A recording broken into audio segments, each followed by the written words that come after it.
मतदान समाप्ति के पश्चात जो मतदान सामग्रियां हैं, जब आपकी पूरी टीम वज्रगृह यानी कि संग्रहण केंद्र पे मतदान की सामग्रियों को ईवीएम सहित जमा कराने जाती है, तो अधिकांश पीठासीन अधिकारी एक गलती कर लेते हैं। जो पीठासीन अधिकारियों को एक बुकलेट दी होती है विभिन्न प्रपत्रों की, उनमें एक प्रपत्र होता है अनुलग्नक 22 और उसमें एक प्रारूप होता है M21। अनुलग्नक 22 के अंतर्गत ये आता है, तो इसको रसीद भी बोलते हैं कि जो आपने सामान जमा कर दिया संबंधित कर्मचारियों को, जो संग्रहण केंद्र में जिनकी ड्यूटियां लगी है, उसके बिहाफ पे वो 2 प्रतियां होती हैं, वो आप पहले से ही उस बुकलेट से निकाल के रखें और जब आप सामान जमा कराते हैं सिस्टमैटिक ढंग से उसमें सारी चीज़ें लिखी गई है, उसी आधार पे संग्रहण केंद्र के कर्मचारी टिक लगाते जाते हैं कि आपने सामान जमा करा दिया है और उसके बेस पे वो 2 जो आपकी कॉपियां हैं M21 की, उनमें से एक कॉपी अपने पास रख देते हैं रिकॉर्ड के लिए और दूसरी कॉपी में आपको रिसीविंग दे देते हैं, जिसको लेके पीठासीन अधिकारी सेक्टर मजिस्ट्रेट के पास जाते हैं, उनको दिखाते हैं और उसके आधार पर सेक्टर मजिस्ट्रेट पीठासीन अधिकारी को रिलीव करते हैं, उनके कार्य मुक्त कर लेते हैं और उसके बाद पीठासीन अधिकारी अपने अधीनस्थ जितने भी कर्मचारी हैं, प्रथम मतदान अधिकारी, द्वितीय मतदान अधिकारी या तृतीय मतदान अधिकारी, उनको फिर कार्य मुक्त करते हैं। तो ये जो आपकी स्क्रीन में आपके पीछे बैकग्राउंड में दिख भी रहा होगा, ये फॉर्म M21 का प्रारूप है और इसको किस प्रकार से आप सामान सिस्टमैटिक ढंग से जमा कराएंगे, आज के वीडियो में हम ये पूरी जानकारी आपको देने वाले हैं। तो कृपया वीडियो को अंत तक अवश्य देखिएगा। वीडियो पसंद आए तो वीडियो को लाइक एवं शेयर अवश्य कीजिएगा तथा शिक्षा विभाग से संबंधित हमारे इस महत्वपूर्ण चैनल को सब्सक्राइब करके अवश्य रखिएगा। तो चलिए वीडियो स्टार्ट करते हैं और आपको बताने का प्रयास करते हैं कि आप किस प्रकार जो संग्रहण केंद्र है उसमें सिस्टमैटिक ढंग से अपने सामान को जमा कर पाएंगे और उसके आधार पे आपको रिलीविंग मिल जाएगी। तो इसमें कुछ जो डिटेल है वो आपको फील्ड करनी पड़ती है पीठासीन अधिकारियों को। जैसे संसदीय निर्वाचन क्षेत्र के अंतर्गत 03 पूर्वी चंपारण हमने यहाँ लिख दिया है जो संसदीय क्षेत्र है और इस संसदीय क्षेत्र के अंतर्गत 19 मोतिहारी विधानसभा क्षेत्र में आपकी ड्यूटी लगी है। मतदान केंद्र की संख्या और नाम आपको यहाँ मेंशन कर देना है, जैसे हमने यहाँ पर उदाहरण के लिए मेंशन कर दिया है। ये देखेंगे पीठासीन अधिकारी के द्वारा उपयोग के पश्चात सौंपे गए मतदान मशीन जो वोटिंग मशीन्स होती हैं, मुहरबंद लिफाफे एवं अन्य सामग्रियों को दिखाने वाली विशिष्टियों का ब्यौरा यहाँ पर है। और इसको जैसे जैसे संग्रहण केंद्र में जो कर्मचारी हैं वो इन सामानों को लेते जाएंगे तो वो दाईं तरफ इसमें टिक लगाते जाएंगे कि हमने ये सामान ले लिया है। तो सबसे पहले जब आप सामान जमा कराने जाते हैं तो आपको यहाँ पर इलेक्ट्रॉनिक वोटिंग मशीन सबसे पहले आपसे वही ली जाती है जो ईवीएम मशीन के पार्ट्स होते हैं, कंट्रोल यूनिट, बैलेट यूनिट और वीवीपैट। और इनका जो कंट्रोल यूनिट का कैरिंग केस होता है इसमें आप जो ब्लैक कलर का लिफाफा होता है जिसमें मोकपोल की पर्चियाँ भी रहती हैं सील्ड होके, उसको भी बांध के रख देना है। साथ ही प्रारूप 17 यानी कि 17C मतपत्र लेखा को भी आपको खुला इसमें बांध के रख देना है। तो यहाँ पर देख लेते हैं हम मुहरबंद इलेक्ट्रॉनिक मतदान मशीन जो होती है उसको आपको यहाँ पर रखना है। तो इसमें संख्या ये स्वयं लिखते जाएंगे 1 और यहाँ पर ये टिक मारते जाएंगे। मुहरबंद जो कंट्रोल यूनिट की इकाई की संख्या यहाँ पर 1 लिखते जाएंगे कि 1 आपको कंट्रोल यूनिट मिली थी और इसमें यहाँ पर ये टिक मारते जाएंगे। इसी प्रकार से जो बैलेट यूनिट होती है उसकी संख्या भी यहाँ पर लिख देंगे और उसमें टिक मारते जाएंगे। और मुहरबंद वीवीपैट की संख्या यहाँ पर 1 लिख देंगे और इसमें भी टिक मार देंगे जो संग्रहण केंद्र में कर्मचारी होते हैं।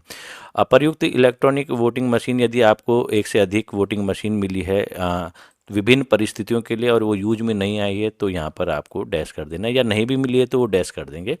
तो इस प्रकार से आपकी ये मशीन जमा तो हो जाएंगी, लेकिन हमने पहले बताया जो कंट्रोल यूनिट का कैरिंग केस होता है उसमें आप प्रारूप 17C को भी रख दें और साथ ही साथ ये देख सकते हैं आप प्रथम पैकेट जो होता है वो इन मशीन के साथ ही जमा होता है। दर्ज मतों का लेखा पत्रक प्रारूप 17C युक्त बिना मोहरबंद वाला लिफाफा, और ये बिना मोहरबंद वाला लिफाफा तो होगा ही होगा, साथ ही साथ 17C की आपको 1 या 2 प्रतियां अपने पास अपनी पॉकेट में भी रखनी चाहिए। कभी भी आपसे खुली वो प्रारूप 17C भी मांगा जा सकता है, तो इस बात का भी आपको विशेष ख्याल रखना है पीठासीन अधिकारियों को।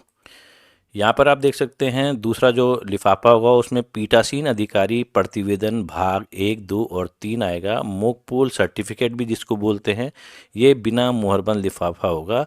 और जो इसके भाग 4 और भाग 5 होते हैं ये उसी समय जमा कराए जाते हैं जो सेक्टर मजिस्ट्रेट या रिटर्निंग ऑफिसर जो भी हैं, उनको जब मशीन बदलने की नौबत आती है और ऑन द स्पॉट वो मशीन उपलब्ध कराते हैं, उनके सामने ही मशीन को बदला जाता है। यदि मशीन में किसी प्रकार की त्रुटि आ गई है, मॉक पोल के समय आ गई है या वास्तविक मतदान के बीच में भी आ गई है, वास्तविक मतदान से ठीक पहले आ गई है, तो उस कंडीशन में भाग 4 और भाग 5 भरा जाता है और उनको बाई हैंड जमा करा दिया जाता है।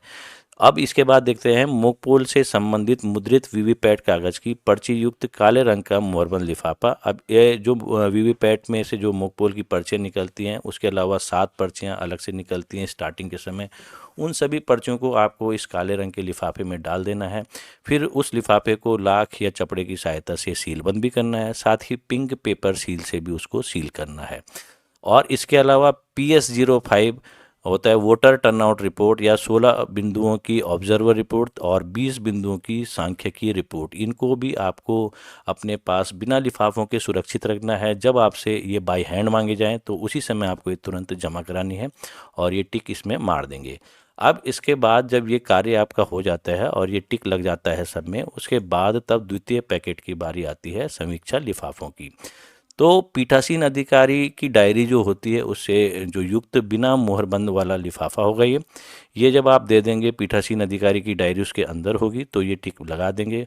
और पीठासीन अधिकारी की डायरी को खुला भी मांगा जाता है, एक प्रति उसकी खुली भी मांगी जाती है संग्रहण केंद्र के कर्मचारियों के द्वारा। और पीठासीन अधिकारी की डायरी और 17C को भी यहाँ पर खुला मांग के उनका आपस में क्रॉस मैचिंग भी कराई जाती है, डबल लेयर इसकी चेकिंग होती है। अब यहाँ पर आप देख सकते हैं, तो आपने जब ये सामान जमा कराया होगा पीठासीन अधिकारी की डायरी तो इसमें टिक लगा देंगे। उसके अलावा जो मतदाताओं का रजिस्टर 17 का होता है, उसका सील्ड वाला लिफाफा होगा ये 17 का जो होता है, और जिसका प्रभारी द्वितीय मतदान अधिकारी होता है, जो जितने भी मतदाता आते हैं उनकी अंकना करता है उस रजिस्टर 17 का में। तो ये सील्ड वाला लिफाफा होगा जिसके अंदर 17 का रजिस्टर रखा जाता है। इसके अलावा जो तीसरा लिफाफा होगा विजिट शीट युक्त बिना मोहरबंद वाला लिफाफा होगा। विजिटर यदि आपके पोलिंग बूथ में आते हैं, वो जिस पद के होंगे उनका पद नाम भी लिखा जाता है, कितने समय पे आए, मतदान की स्थिति उस समय क्या थी, तो ये बिना मुहरबंद वाला लिफाफा। और विजिटर सीट में यदि कोई विजिटर आया ही नहीं तो उस कंडीशन में उसमें नील करके आप इसके अंदर इस लिफाफे के अंदर डाल दें और इसको सील करने की आपको आवश्यकता नहीं है इस लिफाफे को। तो जैसे जैसे ये सामग्री आप जमा कराते जाएंगे ये टिक लगती जाएगी। और जो चौथा लिफाफा होगा प्रारूप 14 का में अंधे और निशक्त निर्वाचकों की सूची एवं सहयोगी जो उनके सहयोग किया होगा जिन्होंने की घोषणा युक्त बिना मुहरबंद वाला लिफाफा। यदि इस प्रकार का केस आपके पोलिंग बूथ में नहीं है तो आप एक खाली सादी पर्ची में नील लिख के इस लिफाफे के अंदर डाल दें। और तीसरा जो पैकेट अब आपसे लिया जाएगा वो सांविधिक लिफाफों का लिया जाता है। ध्यान रखिएगा कि सांविधिक लिफाफों का जो मास्टर पैकेट होगा जिसके अंतर्गत ये 5 लिफाफे आएंगे, उस जो मास्टर पैकेट का मुंह है उसको आप लाख या चपड़े की सहायता से सीलबंद नहीं करेंगे। बाकी जितने भी ये लिफाफे होंगे 5, इनको आप लाख या चपड़े की सहायता से सीलबंद करेंगे। सांविधिक लिफाफों के मास्टर पैकेट के को खोलकर केवल यह देखा जाता है कि ये 5 लिफाफे आपके जो इस पैकेट के अंदर हैं भी कि नहीं है, साथ ही ये लाख या चपड़े की सहायता से सील्ड हो भी रखे हैं या नहीं हो रखे। बाकी इन लिफाफों के अंदर की सामग्रियों को खोलकर नहीं देखा जाता। तो इसमें जो पहला पैकेट आएगा, इस जो तृतीय पैकेट है उसका पहला लिफाफा होगा सांविधिक लिफाफों का निर्वाचक नामावली की चिन्हित प्रति एवं वर्गीकृत सेवारत जो CSV वोटर होते हैं, जो प्रॉक्सी वोटर भी बोलते हैं जिनको, क्लासिफाइड सर्विस वोटर होते हैं, यदि कोई है तो उससे युक्त मुहरबंद लिफाफा इसमें सील्ड करेंगे। तो निर्वाचक नामावली की चिन्हित प्रति भी इसमें आ जाएगी और जो वर्गीकृत सेवारत मतदाता की सूची CSV की सूची भी यदि है तो इसमें आप डाल देंगे और इसको सील कर देंगे लाख या चपड़े की सहायता से। मतदाता पर्चियों का मुहरबंद लिफाफा, जितनी भी मतदाता पर्चियां तृतीय मतदान अधिकारी के पास एकत्रित होती है मतदाताओं से, उनकी पर्चियों का लिफाफा होगा। उसमें इस लिफाफे में आप उन पर्चियों को डाल देंगे और इसको सील्ड कर देंगे।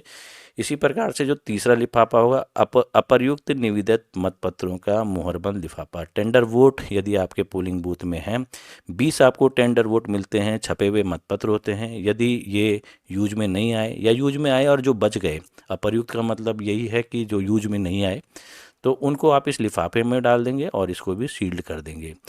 इसके अलावा जो चौथा लिफाफा होगा, प्रयुक्त निविदित मतपत्रों और प्रारूप 17 खा में सूची युक्त मुहरबंद लिफाफा। यदि आपके पोलिंग बूथ में टेंडर वोट का प्रोविज़न होता है और टेंडर वोट पड़ गए, जितने भी पड़ गए उनको यहाँ पर आप डाल देंगे इस लिफाफे में। साथ ही साथ जो निविदित मतपत्रों की सूची 17 खा में तैयार की जाती है, इनका मेंशन मतदाता रजिस्टर 17 खा में दोबारा से नहीं होता। 17 खा में इनकी सूची तैयार की जाती है, तो उसका ये लिफाफा होगा। यदि इस प्रकार का कोई केस नहीं है तो आप एक खाली पर्ची डाल के नील लिख दें और इस लिफाफे के अंदर डाल के उसको सीलबंद कर दें। इसी प्रकार से जो पांचवा लिफाफा होता है, इसका प्रारूप 14 में अभ्याक्षेपित मतों की सूची युक्त मुहरबंद लिफाफा। जो यदि चैलेंज मत का प्रावधान होता है तो उसमें जितने मत पड़े हैं चैलेंज वोट के अंतर्गत, उसकी सूची युक्त लिफाफा होता है। और यदि आपके पोलिंग बूथ में चैलेंज मत नहीं हुआ है तो आप इसमें भी एक खाली पर्ची डाल दें नील लिख के और इसको सीलबंद कर दें। तो इस प्रकार से ये 5 लिफाफे जो सांविधिक लिफाफे हैं ये आप जमा कर देंगे। अब इसके बाद आता है चौथा पैकेट जो असांविधिक लिफाफों का होता है। इसको भी आप देख लीजिए कि आपको स्टेप बाय स्टेप ये जमा कराना है, तो इनको आप सीरियल वाइज इसी प्रकार से रखते जाएंगे। जो चौथा पैकेट है उसके अंतर्गत जो लिफाफे हैं उनमें पहला लिफाफा जो है निर्वाचक नामावली की जो चिन्हित प्रति होती है उससे जो अलग प्रति होते हैं, भिन्न, जो प्रथम मतदान अधिकारी के अलावा द्वितीय मतदान अधिकारी, तृतीय मतदान अधिकारी या फिर पीठासीन अधिकारी के पास होंगी, तो उसका लिफाफा ये होता है। इसको आपको सील्ड करने की आवश्यकता नहीं है, आप इसको खुला छोड़ दें। इसको चिपकाने की भी आवश्यकता नहीं है क्योंकि इनके अंदर की चेकिंग भी होती है कि वास्तव में इसके अंदर कुछ मटेरियल इन्होंने रखा भी है अथवा नहीं। तो इनके मुंह को आप गोंद से ना ही चिपकाएं तो बेहतर होगा। दूसरा जो है प्रारूप 10 में मतदान अभिकर्ताओं के नियुक्ति पत्र की प्रतियां एवं उनका लेखा पत्रक युक्त बिना मुहरबंद वाला लिफाफा। जो पोलिंग एजेंट्स होते हैं जो प्रारूप 10 स्वयं लाते हैं तो उसका ये लिफाफा होगा और इसमें आप बिना मुहरबंद वाला ये लिफाफा होगा, इसको भी आप जमा करा दें। प्रारूप 12 खा में निर्वाचन ड्यूटी प्रमाण पत्र से युक्त बिना मुहरबंद वाला लिफाफा, जो प्रारूप 12 खा होगा उसको भी आप इसमें डाल दें। इसके बाद आप देखेंगे जो चौथा लिफाफा होगा पीठासीन अधिकारी की घोषणा युक्त बिना मुहरबंद वाला लिफाफा। जो पीठासीन अधिकारी की जो घोषणाएं होती है उसमें बिना मुहरबंद का लिफाफा होगा, उसमें आप ये डाल देंगे। इसके अलावा जो चैलेंज मत के संबंध में प्राप्ति रसीद, यदि चैलेंज मत का प्रोविज़न आपके पोलिंग बूथ में होता है तो उसकी रिसिप्ट और उसकी नगद राशि, तो यू वाला लिफाफा जो पत्र जाते हैं वो इस लिफाफे में डालेंगे। अन्यथा की स्थिति में यदि इस प्रकार का प्रोविज़न आपके पोलिंग बूथ में नहीं होता तो आप एक खाली पर्ची में, जो ब्लैंक पर्ची होती है वाइट कलर की, उसमें नील लिख के इसमें इस लिफाफे में डाल दें। इसके अलावा जो छठा लिफाफा होगा अप्रयुक्त एवं क्षतिग्रस्त कागज़ की मोहरें जो पेपर सील यूज में नहीं आई है या फिर किन्हीं कारणों से वो आपसे क्षतिग्रस्त हो गई होगी वाली पेपर सील, या फिर इसके अलावा अप्रयुक्त एवं क्षतिग्रस्त जो स्पेशल टैग होते हैं उनका ये लिफाफा होगा। ये दोनों चीज़ें इसमें आ जाएगी और बिना मुहरबंद वाला ये लिफाफा होगा। और जो सातवां लिफाफा होगा अप्रयुक्त मतदाता पर्ची युक्त बिना मुहरबंद वाला लिफाफा। जो मतदाता पर्चियां यूज में नहीं आई हैं, जो द्वितीय मतदान अधिकारी जिसका प्रभारी होता है मतदान पर्चियों को इश्यू कराने का, यदि उनमें मतदाता पर्ची बच गई हैं जो यूज में नहीं आई है तो उसका ये लिफाफा होता है। उन सारी पर्चियों को जो यूज में नहीं आई है उनको इस लिफाफे में आप डाल देंगे और इसको सील करने की भी आवश्यकता नहीं है। जो नेक्स्ट लिफाफा आता है निर्वाचक द्वारा उसकी आयु के संबंध में घोषणा पत्रक एवं आयु के संबंध में घोषणा पत्रक प्रस्तुत न करने वालों की सूची युक्त लिफाफा। तो इसको आप इसमें डाल देंगे। यदि इस प्रकार का केस कोई है ही नहीं आयु के संबंध में घोषणा का, तो आप इसी पत्राजात में नील लिख सकते हैं क्रॉस लाइन खींच के, और इस लिफाफे में आप डाल देंगे। और नियम 49 MA के तहत टेस्ट वोट यदि आपके पोलिंग बूथ में पड़ता है तो उसका ये जो मतदाता होता है उससे पहले घोषणा भराई जाती है, उसका लिफाफा होगा। और यदि इस प्रकार का प्रावधान आपके पोलिंग बूथ में नहीं होता तो आप वही ब्लैंक एक वाइट पेपर में नील लिख के इस लिफाफे के अंदर डाल देंगे। इसके अलावा अनुपस्थित स्थानांतरित मृत मतदाताओं की सूची में नामित निर्वाचकों का घोषणा पत्रक। तो जो ASD वोटर होते हैं उनको जो यदि वो पोलिंग बूथ में आ जाते हैं वोट देने और उन्होंने अपना जो पहचान भी सुनिश्चित कर दी तो उनसे घोषणा भराई जाती है, तो उसका ये लिफाफा होगा। यदि इस प्रकार के वोटर जो ASD सूची में है वोट देने नहीं आते तो यहाँ पर भी आप इस लिफाफे के अंदर एक ब्लैंक पेपर को नील लिख के भेज सकते हैं। और पुलिस थाना प्रभारी को शिकायती पत्र, ये शिकायती पत्र तब होगा जब टेस्ट वो जो चैलेंज मत का प्रावधान जो हो रहा है और शिकायतकर्ता की शिकायत सही पाई जाती है और संबंधित मतदाता डुप्लीकेट मतदाता पाया जाता है, उस कंडीशन में ये होता है। तो यदि इस प्रकार की कोई शिकायत नहीं है तो इस जो आपका शिकायती पत्र का एक प्रारूप होगा उसको आप क्रॉस लाइन खींच दें और उसमें नील लिख दें, तो वो इस लिफाफे के अंदर आपको डाल देनी है। तो इस प्रकार से ये जो असांविधिक लिफाफे हैं ये तैयार हो जाते हैं। और ये इसके अलावा जो पांचवा पैकेट है, पुस्तक निर्देश एवं अन्य कागजात, पीठासीन अधिकारी के लिए जो हस्त पुस्तिका दे रखी रहती है वो आपको इस पांचवें पैकेट के अंदर डालनी है, जो कि कत्थई कलर का, ब्राउन कलर का ये पैकेट लिफाफे होंगे। इलेक्ट्रॉनिक मतदान मशीन एवं वीवीपैट की निर्देशिका जो दे रखी होगी वो भी आपको इसमें डालनी है। और यहाँ पर जो संग्रहण कर्मी हैं वो टिक लगाते जाएंगे। ईवीएम एवं वीवीपैट पर मतदान कैसे करें का पोस्टर ये आपको मिला होगा। ईवीएम एवं वीवीपैट के प्रयोग संबंधी पीठासीन अधिकारी के लिए विवरणिका, ईवीएम एवं वीवीपैट के उपयोग में समस्या निवारण, सामग्री मुहरबंद लिफाफे में अमिट स्याही की शीशियों का सेट जिस पर ढक्कन लगा हो, रिसाव एवं वाष्पीकरण को रोकने के लिए उचित एवं प्रभावी ढंग से प्रत्येक शीशी पर पिघली हुई मोम या चपड़ी लगी हो, और स्याही युक्त प्रयुक्त स्टाम्प पैड, जो स्टैम्प पैड है उसको भी आपको इसमें डाल देना है जब वो यूज हो जाता है। और स्टैम्प पैड का यूज आप अंगूठे लगवाने में करते हैं, अंगूठे का निशान लगवाने में मतदाता की, या फिर यदि टेंडर वोट का प्रावधान होता है तो जो एरोक्रॉस रबड़ मोहर होती है वो भी इसी जो स्टैम्प है उसकी सहायता से मत का प्रयोग किया जाता है, तो वो भी आपको इसी में रख देनी है। और जो छठा पैकेट होगा, अन्य सामग्री, जो अन्य सामग्रियां बच गई है जैसे प्रारूप 7A में चुनाव लड़ने वाले अभ्यर्थियों की सूची आपको मिलेगी, अभ्यर्थियों के नमूना हस्ताक्षर की छाया प्रति मिलेगी, अन्य अप्रयुक्त प्रारूप जितने भी बच गए हैं, पीठासीन अधिकारी की धातु की मोहर, हमने पहले भी आपको पिछले वीडियो में बताया कि पीठासीन अधिकारी की जो धातु की मोहर है उसको आप पैकेट में न डालें, उसको अपनी जेब में रखें और जब आपसे बाई हैंड मांगी जाए उसी समय आपको ये जमा करनी है। तो यहाँ पर वो टिक भी लगा देंगे। निविदा मतपत्र पर निशान लगाने के लिए तीर के निशान वाली जो रबड़ मोहर होती है, एरोक्रॉस मोहर, वो आपको रख देनी है। अमीर स्याही रखने के लिए जो आपको एक डिस्पोजल कप मिला होगा वो आपको रख देना है। स्टेशनरी कंटेनर जिसमें प्रयुक्त एवं शेष स्टेशनरी सामग्री होगी वो रख देना है। जो मतदान कोष्ठ होता है वो रख देना है। और मतदान अधिकारियों के यात्रा भत्ता पत्रक यदि कोई हो, यदि बच गए हों, आवश्यकता से अधिक दे दिए हों, तो वो यहाँ पर आपको जमा कर देना है। मतदान पोस्टों की संख्या कितनी है यहाँ पर लिख देनी है इन्होंने जो रिसीव कर रहे हैं। इसी प्रकार यदि ये मिले हैं तो यहाँ पर लिख देंगे। और उसके बाद जब पीठासीन अधिकारी यहाँ पर अपने साइन कर दें और प्राप्तकर्ता जब संतुष्ट हो जाएं कि ये सारी सामग्री आपको उनके द्वारा जमा कराई जा चुकी है आपके द्वारा उनको, तो यहाँ पर वो तब रिसीव्ड कर देंगे और रिसीव्ड करने के बाद अपने यहाँ पर हस्ताक्षर कर लेंगे, डेट डाल देंगे। और इस रिसीविंग को लेके आपको जाना है सेक्टर मजिस्ट्रेट के पास और वो इस रिसीविंग को देख के आपको रिलीव करेंगे। और इस रिलीविंग के बेस पे तब आप अपने अधीनस्थ प्रथम मतदान अधिकारी, द्वितीय मतदान अधिकारी और तृतीय मतदान अधिकारी को रिलीव कर देंगे। तो साथियों, आपने देखा कि किस प्रकार इस वीडियो की सहायता से हमने आपको ये बताने का प्रयास किया कि अनुलग्नक 22 के अंतर्गत जो प्रारूप होता है M21, जिसको प्राप्ति रसीद भी बोला जाता है, वो कितनी इंपॉर्टेंट होती है पीठासीन अधिकारियों के लिए जब वो संग्रहण केंद्र में सामान जमा करवाते हैं। तो यदि यह वीडियो आपके लिए लाभकारी साबित हुआ हो तो वीडियो को अधिक से अधिक लाइक एवं शेयर अवश्य कीजिएगा तथा शिक्षा विभाग से संबंधित हमारे इस महत्वपूर्ण चैनल को सब्सक्राइब करके अवश्य रखिएगा। मिलते हैं आपसे शीघ्र एक नई वीडियो में नई अपडेट के साथ, तब तक दीजिए हमें इजाजत। धन्यवाद।